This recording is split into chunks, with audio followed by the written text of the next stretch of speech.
Bonjour tout le monde, quel bonheur de vous retrouver sur Massa Délices.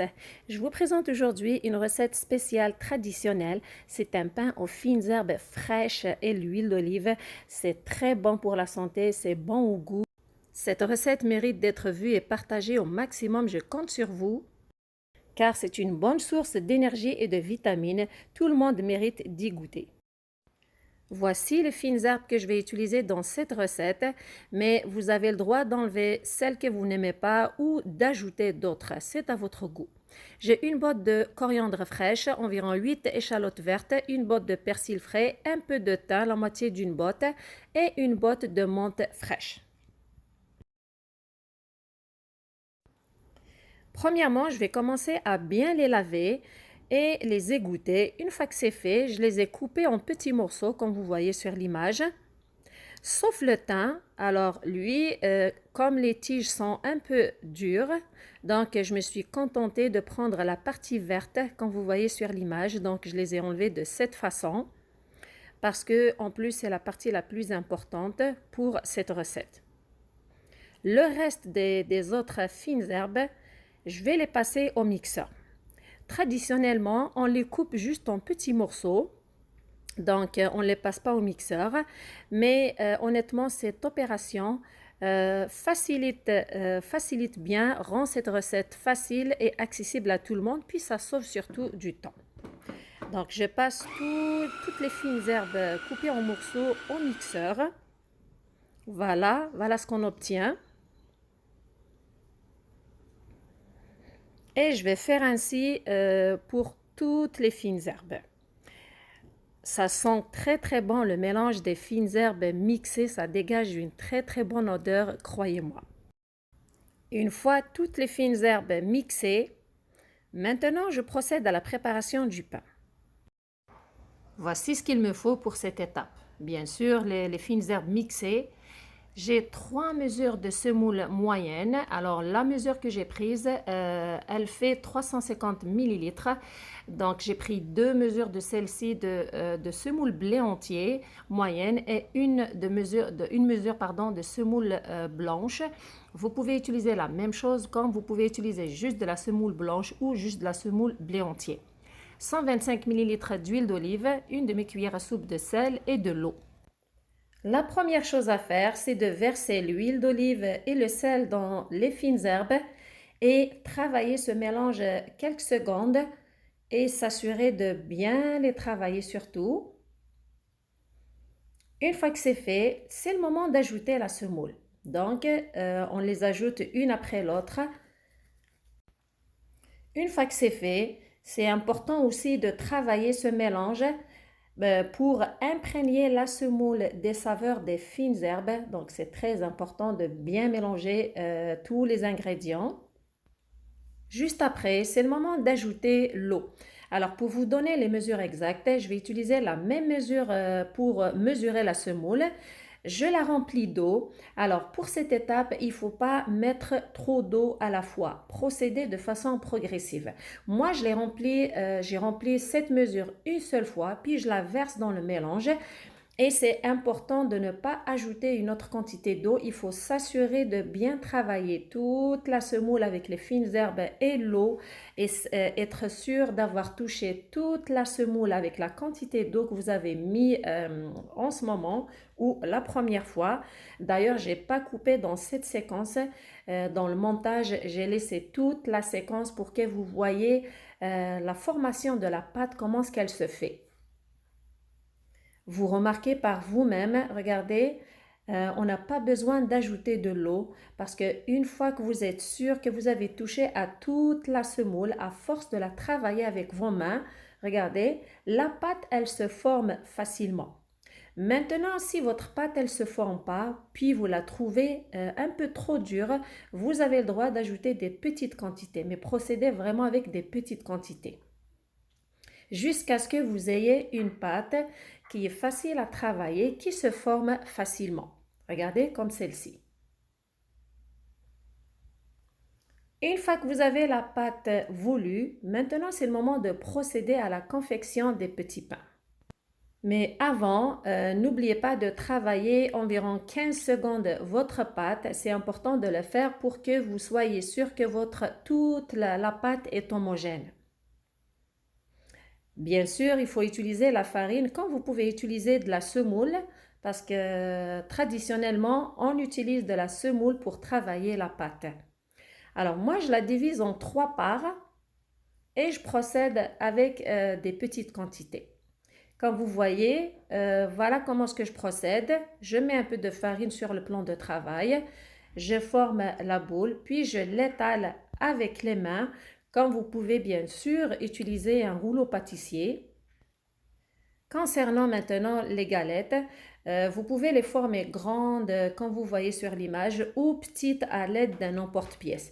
D'ailleurs, dans cette recette, je vais former les deux. Je vais utiliser un emporte-pièce pour quelques galettes, comme je vais vous faire aussi une plus grande, comme celle qu'on forme dans nos traditions.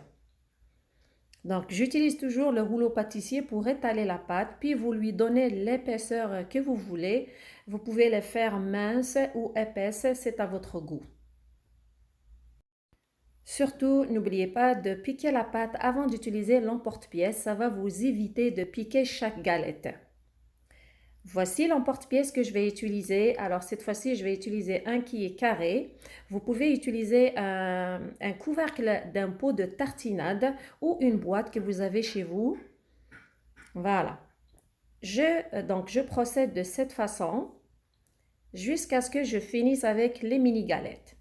Voici leur épaisseur que je leur ai donné.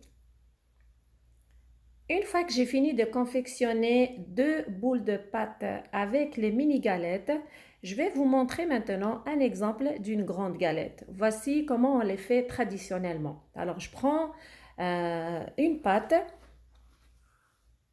je l'étale avec les mains à l'aide de la farine, c'est sûr. Donc je procède comme vous voyez sur l'image, je pense que l'image l'explique bien. Et utiliser un rouleau pâtissier pour que ça soit plus rapide, pour sauver du temps. Pour plus d'idées intéressantes, n'hésitez pas à vous abonner à ma chaîne si ce n'est pas déjà fait. Et donc, une fois que vous êtes sûr d'avoir bien étalé votre pâte, voilà, mettre de la farine bien sûr avant de la retourner pour qu'elle ne colle pas sur le plan de travail. Et surtout, n'oubliez pas de la piquer. Pourquoi on pique les pains? C'est pour qu'ils soient bien cuits à l'intérieur et pour que la pâte ne gonfle pas aussi pendant la cuisson. Voici l'épaisseur que je lui ai donnée. Bien sûr, s'assurer aussi de la piquer la galette de l'autre côté. Une fois que c'est fait, alors j'ai fini de confectionner toutes les galettes. Maintenant, on procède à leur cuisson. Pour leur cuisson, je vais utiliser une plaque chauffante pour les mini galettes et une crêpière pour la grande galette. C'est sûr qu'il faut huiler les deux, s'assurer dès que c'est chaud, on dépose les mini pains. Alors la plaque chauffante, je l'ai réglée à 120 degrés Celsius, 220 degrés Fahrenheit.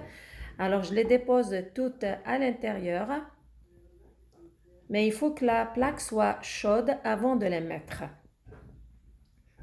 Une fois que c'est fait, maintenant je vais mettre la grande galette dans la crêpière que j'ai huilée aussi. Je l'ai allumée à une température moyenne. Une fois que c'est chaud, je dépose la grande galette, puis je la laisse cuire.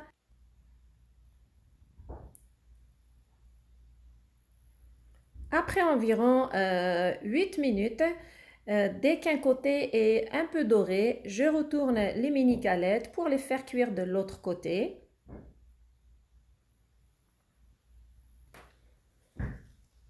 Et utiliser un presse-purée manuel pour bien les faire cuire de l'autre côté de façon homogène. La même chose aussi pour la grande galette. Après 8 à 10 minutes, on la retourne. Puis utilisez aussi le presse-purée manuel pour bien la faire cuire de l'autre côté. C'est mieux que d'utiliser un torchon. Dès que c'est cuit d'un côté, je la retourne pour la faire cuire bien sûr de l'autre côté. Mais s'il y a quelques côtés qui ne sont pas bien cuits, j'utilise toujours le presse-purée pour avoir une cuisson homogène.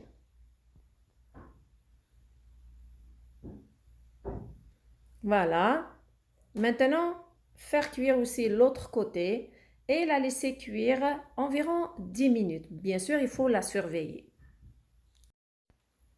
Après la cuisson des galettes, il y a une étape qui est très importante que je fais pendant que celles-ci sont chaudes. Alors, je prends un petit bol avec un peu d'huile d'olive. Voilà, puis je les badigeonne avec celles-ci pendant qu'elles sont chaudes. Croyez-moi, ça donne un très très bon goût à ces galettes. C'est une touche qui est très importante à faire après leur cuisson. C'est sûr qu'ils vont l'absorber pendant qu'elles sont chaudes. Elles vont absorber l'huile d'olive. Mais si vous les mangez pendant ce moment, c'est très très bon. Même après qu'elles soient froides ou tièdes, elles sont très très bonnes. Et surtout, il faut les badigeonner des deux côtés. Une fois que vous avez fini avec un côté, vous les retournez pour leur mettre de l'huile d'olive de l'autre côté. Bien sûr, après que la grande galette soit cuite, regardez des deux côtés, je procède de la même façon. Je la badigeonne avec l'huile d'olive sur les deux côtés aussi.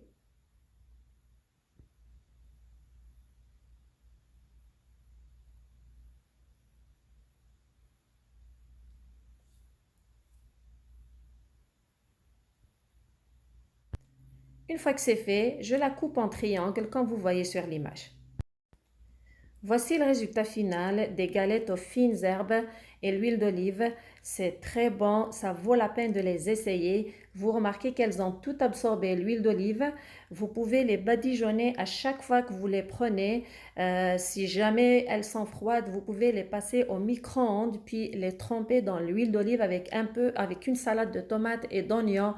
C'est un régal. J'espère que vous avez trouvé la recette intéressante et que vous allez l'essayer.